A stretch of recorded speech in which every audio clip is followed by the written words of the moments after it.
Welcome to the AI Hustle Podcast, the podcast where we break down the latest in AI news, tools, and interview experts helping you hustle and do more using AI. If you've been following the podcast for a while, you'll know that over the last 6 months, I've been working on a stealth AI startup. Of the hundreds of projects I've covered, this is the one that I believe has the greatest potential. So today I'm excited to announce AI Box. AI Box is a no-code AI app building platform paired with the App Store for AI that lets you monetize your AI tools. The platform lets you build apps by linking together AI models like ChatGPT, Midjourney, and 11 Labs. Eventually, we'll integrate with software like Gmail, Trello, and Salesforce, so you can use AI to automate every function in your organization. To get notified when we launch and be one of the first to build on the platform, you can join the waitlist at aibox.ai. The link is in the show notes.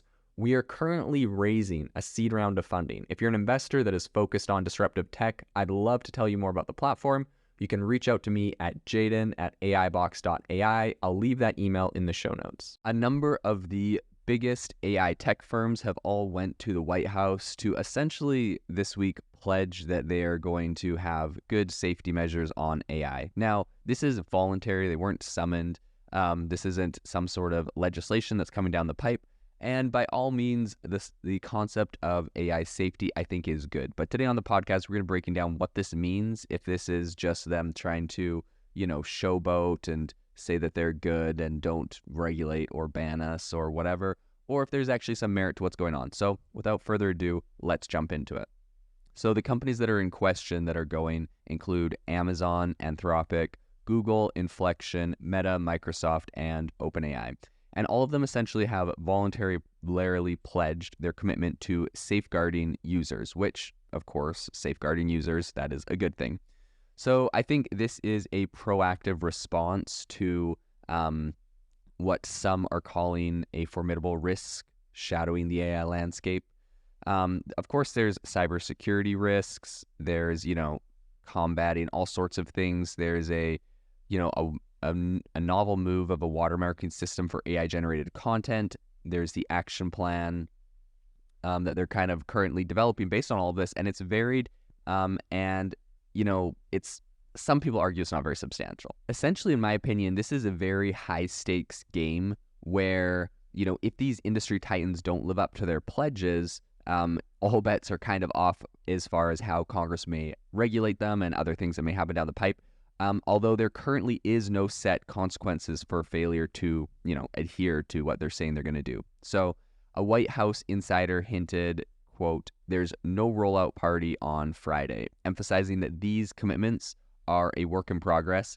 The idea is to kind of lay the foundation with the companies, and then the companies are expected to kind of hit the ground running on implementation. And I think this is really interesting because I think getting, with a new technology like this that's so new, getting a consensus from Republicans and Democrats, both sides of the aisle, to work together, they're definitely both going to have different concerns, different arguments, and trying to get a AI regulatory framework. I'm not even sure, even at this point, real legislation being passed will necessarily be beneficial because with everything that we are discovering in AI and how fast and rapidly it is advancing, there may be things we decide to regulate that are non-issues, and then there may be things that are serious issues that we completely bypass. I have obviously been very vocal on the fact that I believe AI needs to intrinsically be hard-coded to respect human life.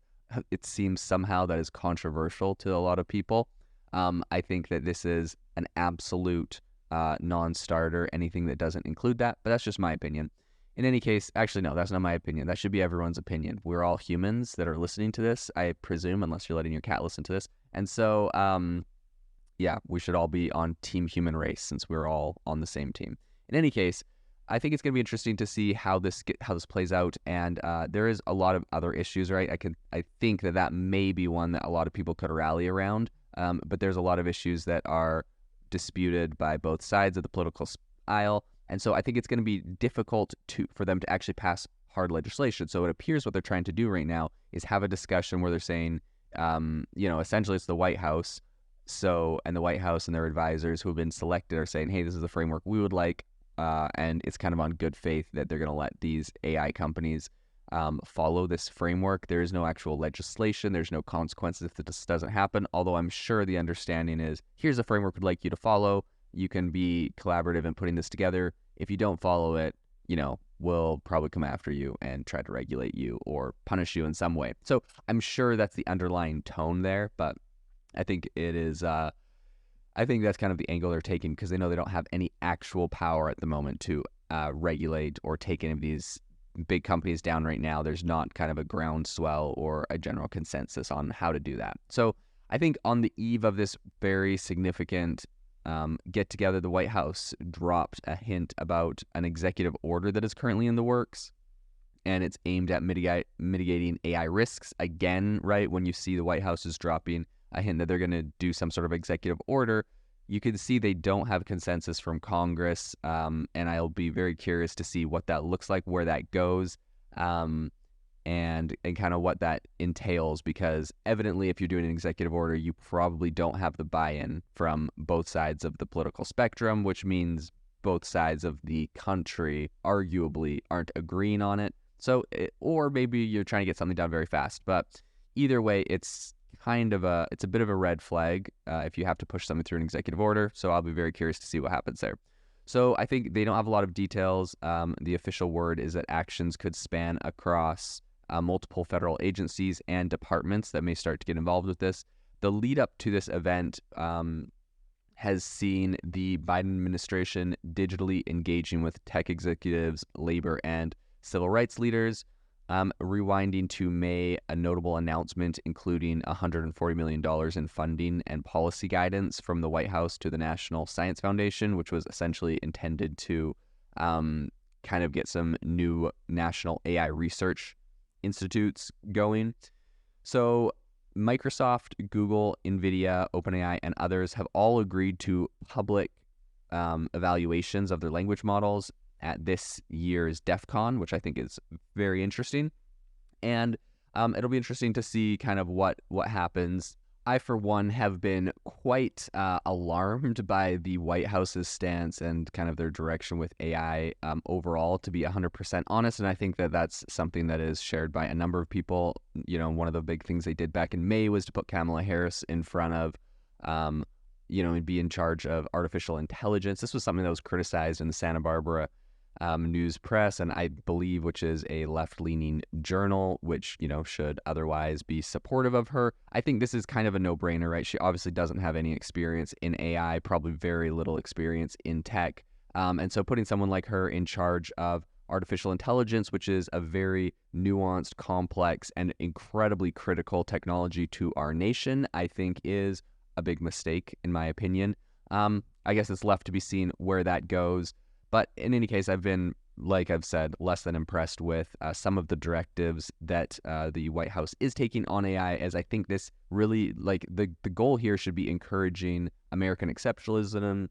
And whatever country you are listening to this from, there's some countries that I feel like have really pushed for AI to be very important in their country and in their developments. And I think, good on them for doing that. I've seen some really impressive things out of Japan and a lot of other countries. So I think there is a right way to do this and a wrong way, and I really hope that most countries are taking it seriously in looking at the risks and also the benefits of AI and how this can help their GDPs and their countries, because I believe there is some very substantial improvements to be made in GDP and globally from AI, and some countries will win, some countries will not be able to take advantage of this if they're not focused on it. So in any case, I think the big initiative right now is kind of that's coming down as far as AI regulation and all of these different AI leaders going to the White House is on the heels of Senate Majority Leader Chuck Schumer's call to arms for AI regulation. He is talking about balancing innovation with control through his Safe or Secure Accountability Foundations Explain framework. So Schumer's vision, rather than prescribing specific policy requests, is getting lawmakers to create rules that essentially focus on national security, job loss, and misinformation. So he said last month, AI could be our most spectacular innovation yet, a force that could ignite a new era of technical advancements, scientific discovery, and industrial might. So I really think completing the framework, I believe completing the framework of Schumer's AI Enlightened series for senators has been in full swing for quite a while. And the third briefing was slated for next week on this. So the agenda of these meetings essentially revolves around talking about AI technology and decoding its national security implications. And I think in a response to Schumer's kind of AI rallying cry, a bunch of lawmakers, which should be noted are rather bipartisan, have been pretty quickly working on a lot of different legislation to focus on AI. So notably, I think the Defense Department is going to find itself restrained on generative AI use because of a few rules that are coming into this year's National Defense Authorization Act with a Senate vote that is going to be voted on next week. Now, my opinion on that, if you listen to my latest episode on the military, is that I wish there was no AI in the military. I mean, I wish there was no conflict in the world globally, but obviously it's impossible to avoid global conflict.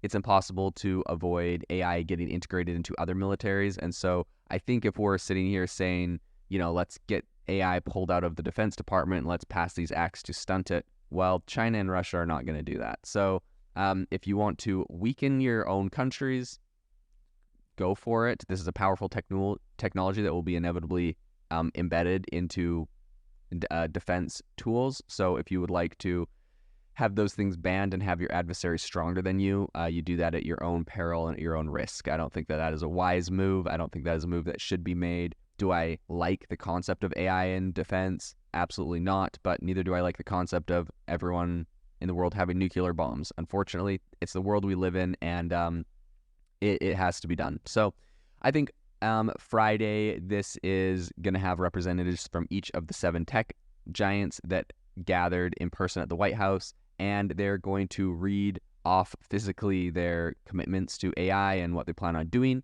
And I think that this is going to be this will be a really interesting space to see, number one, how they actually are implementing their commitments, and number two, if they're following through on what they're saying this week on how they're actually going to implement AI safety into the future. If you are looking for an innovative and creative community of people using ChatGPT, you need to join our ChatGPT creators community. I'll drop a link in the description to this podcast. We'd love to see you there, where we share tips and tricks of what is working in ChatGPT. It's a lot easier than a podcast, as you can see screenshots, you can share and comment on things that are currently working. So if this sounds interesting to you, check out the link in the comment. We'd love to have you in the community. Thanks for tuning in to the AI Hustle podcast. If you could do us a massive favor, we would really, really appreciate it if you could leave us a review wherever you get your podcasts. This helps people find the podcast. It helps people know this is a good place to go. And we would really, really appreciate it, as it helps us continue to bring on incredible guests and share incredible content for you to listen to.